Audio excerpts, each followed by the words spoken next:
Hi, Yossi Kaplan with the Urban Realty Show. Thank you, Marlita and Randy, for coming. And we're going to talk a little bit about investing, assigning. The market's tricky. It's at the peak. We're at the peak of the market. At least prices are now at historical peak. Who would like to start with a question? I'll start if I can. Yeah. I guess I'm just a little concerned. Yeah. Because I bought a place and I'm just not sure if I made a great investment. Is there a ratio or a amount I should invest compared to what I think I can rent it for that I should be looking at? Yeah. And just to clarify, we're speaking about a new development. It does not exist. You buy from plans. Exactly. And now you're not sure. Right. Okay. We can calculate, and I can show you at my office, how to calculate the amount of cost it'll cost you every month to keep that unit during the occupancy term and later when you own it outright. And then we need to calculate, and basically by look at what are the rents are we getting here, right? Because you're trying to buy this unit, lease it, and then basically ride the value to make some money for you. Right. And then look at can we break even on that investment or not? Right? Right. Yeah. Okay. Yeah. So that exercise we can do. We also should always bring into consideration all the closing costs, the occupancy fees, the land transfer tax, art levy, hookup to the water, to the sewage, all these different fees, the closing costs, fees that you have to pay, which people forget, but these are real cash money that you got to pay. You can't tack it to your mortgage. Yeah, I'm a little concerned about those. And your occupancy costs are also cash because that does not go towards your mortgage. They're just money in the air. What you could do is you could assign your unit, you could assign the contract, assuming that's allowed by your contract, and most contracts today are allowed to assign. You could take this contract of yours and sell it to somebody else. To flip it. Flip it early. To flip before you even got the keys. Okay. Before you got the keys. This way you mitigate your risk. You basically say, give me my investment back, I want out, give me my money back, and if there's any profit, you take it. Some people make a lot of profit on this. Sometimes they're not so lucky, but every single assignment we sold so far, no one has lost any money, which is great. Touch wood. And in terms of risk, do you find that the risk is higher in the core or in the suburbs? That's a really interesting question. I think there's different aspects of this question. For example, if gas price is really, really high, and I just read this book called $20 Gallon, and describing how price of gas goes up and how our life is going to change.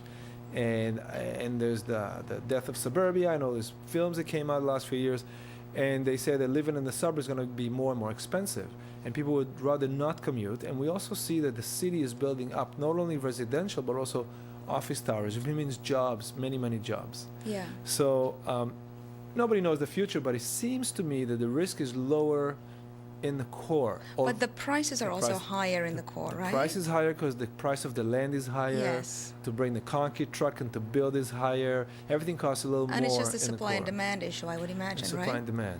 Yeah. But in reality, if you look at all the big cities which are older than Toronto, like New York or Hong Kong, along the subway line, along the main traffic routes, the price will be higher, but also the rents are better and the investment value is usually better. Yeah. So you would recommend the core over the suburbs? Myself personally, I would always go with the core. Every single investment I made personally was in the core. I don't own a coda. I do not own a cottage right now. Yes. But that's not really an investment. That's more of a fun thing to do. Yes, absolutely. But I think if you're looking to invest, we usually invest in the core. Mind you, Mississauga City Center is developing really nice. Around Toronto, there's a lot of satellite cities that are developing very, very well. I guess with the immigration into Canada, the suburbs would be quite popular as well. Yeah, but I think I'm really an expert on the downtown. Yes. But I'm not necessarily saying don't go to the suburbs, but I'm saying do your homework really well. Absolutely. And make sure that there's enough jobs and services to sustain tenants in that investment. And I guess it's also a lifestyle issue for younger professionals. Yeah. But listen, there's you can go to North York City Center, and everything is there. Yes. So it's a lifestyle, and maybe the condo when you get out of the core slightly will be a little cheaper, and the lifestyle will be cheaper. Mind you, the salaries probably will be slightly lower too. So everything evens out. Exactly. Yeah, but to me, as an investor and someone who specializes in the VIP sales and the condos and the assignments, we always look at the core as a safer bet. If anything happens to the economy, if anything happens in the condo market, I want to be where the subway is. I want to be where it's fast to get to the airport, to get on the train, to go to work. And also where all the head offices are. Head offices, the jobs, the arts, the culture, exactly. everything. Exactly. Yeah, exactly. I understand. So do you think there's ever going to be? Do you think the onus is on us to buy like more specialized units, like corner units? Are those at a much lower risk than other units that are more standard that are usually bought just for? You know, Randy, that's a really good question. The highest risk is probably the worst floor plan. Okay. No, seriously, physically, you know, if I can't use this unit properly, okay, let's take an example, although we can't show it to our audience, but let's say we have 2 units, 650 square feet.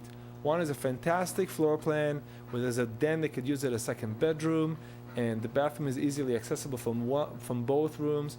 And another one is there's a long hallway, it's kind of an inside corner, and there's a small window. You know, they're both the same size, but one of them will be a lot more useful. That one, I will be more happy to live there.